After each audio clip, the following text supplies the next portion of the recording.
Hello boys, girls, and non-binary. Due to recent demand, I will be creating this tutorial on how to program your Z Pixel 36 fans. I will also be providing information on how to program your other Z Pixel props, brought to you by the Z Pixel website that has more information on this. Thank you to them, thank you for their service and their creations. So come along, tune in, and join me for this ride. So again, we're going to be connecting our Z Pixel prop. In this case, we are using the 36 fans. Hear that connection noise, and then we're going to hit one of the three programs their website offers. This is the one to program the images onto your prop.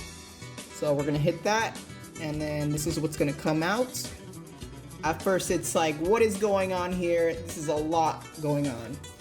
So luckily they have here the word language option in English so that we can change it to our language from theirs. And boom. Now everything's in English and we can start the setup. Now if you don't want to change any images preset on your fans yet, do not hit load when it's already connected. This is going to completely wipe out all the images because right now we do not have anything set up for it to save, especially the settings.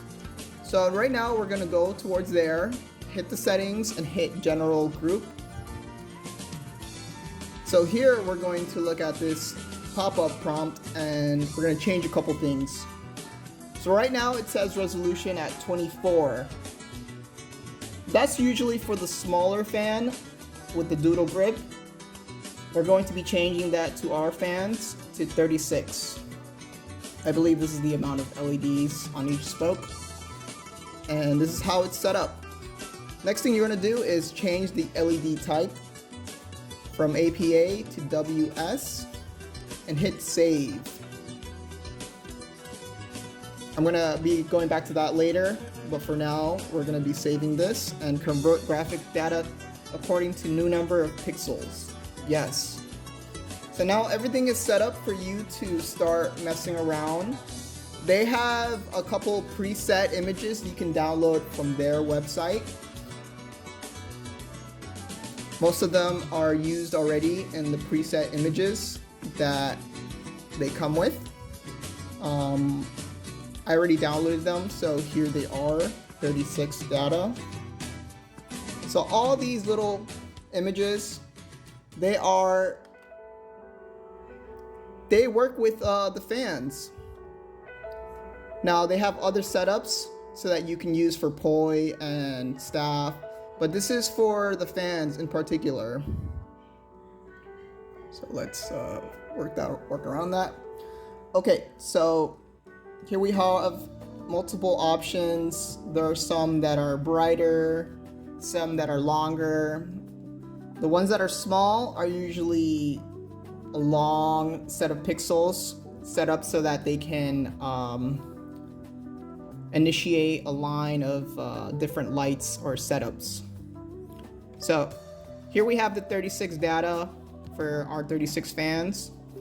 The first thing you want to do is drag over a certain image and set it up right there. Perfect. So here we have a yin yang symbol, pretty dope.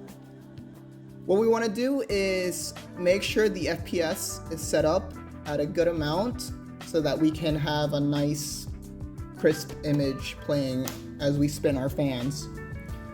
So I'm going to set it up at 1000 FPS.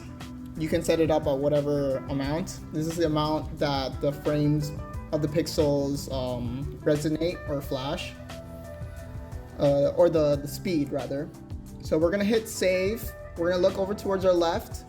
This is the amount of images that you have set up. Right now we have one, but we can change that. We can add more pictures just by hitting the top left over here and hitting that plus. This is gonna give you more options to put on your, or more available spaces to put on your fans. So we're gonna first go ahead and hit save on the first number here. And This is going to give us the yin yang symbol as the first image to play when you turn on your fans. So when we go here, we double click right beside the save, right on the image, and that's going to give us a little preview as how the image is going to play on your fans.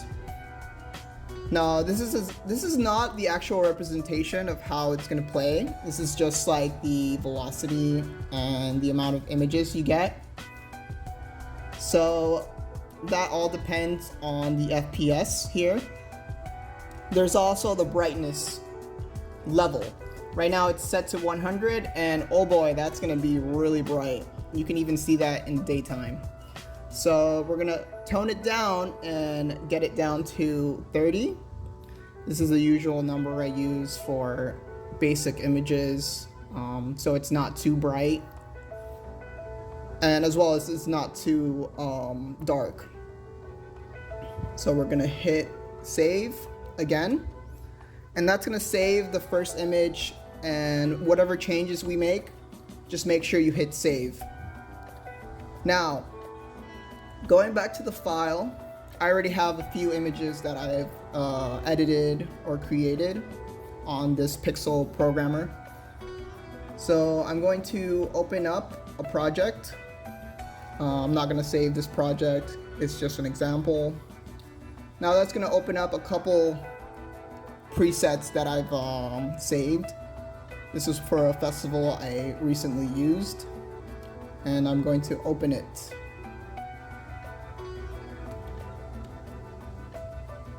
So now we have a few extra selections that we have added to our setup. Now all these images have been saved. A few of them have been toned down with the brightness and the FPS. It all depends on your own preference. You can use the ones that they give you, that you can download off their website, or you can mess around and edit some of the presets, or even design your own. I can go over that in another video. I'm trying to keep it simple here. So before you design your own, just know that if you're going from an image from up to down, it's only going to be playing from left to right. So if you have like a spaceship and you want that image to be played and tilted at an axis, you're going to want to create this image pointing that way. So again, for example, I made the mistake and I wanted to create this image to be played at a not this angle, but a 90-degree angle facing right or left. There's an option to tilt and turn the images, but if the image is too long, it's not going to be able to fit that dimension of 36 pixels by 36, or however long you make them. But I made this image here. It's just a basic snake. In comparison to the rocket ship, this image is going to be played from left to right. So since the rocket is pointing up, it's not going to be tilted at an angle. Rather, it's going to be straight up, but it's going to be played from left to right anyways. With the snake here that I just made today, since all images are going to be played from left to right, it's going to create a cool flower with the snake inside the image. So there's that. One last thing you want to do to make sure both your dual props start at the same time is you're going to go to settings, and you're going to hit radio module is enabled and transmit message on power on. So that's going to transmit both of the images to start at the same time once you have both of the fans turned on. If you have one fan turned on and then it goes over to the other one where you don't turn them on at the same time, as long as the second one turns on, it's gonna both sync up. So we're gonna hit save, and voila. Now, the last thing we're gonna do before we finish here is hit load. Hitting load and making sure you have, let me remove these empty slots. So yeah, so as long as you have these set up with no empty slots and going in order of your preference, it's going to work as is. And if it doesn't work, then you probably have something wrong in the settings, or you didn't hit load so that all the pixels and images that you programmed are now on the fan. So we hit load, and that's going to send over all the images to your fan, and it's going to show you how many images and frames per second are going to be on the fan. And hit OK, and make sure you eject your fan softly. And what I usually do is I just turn it off. And once you take off the charger port, your fan should work.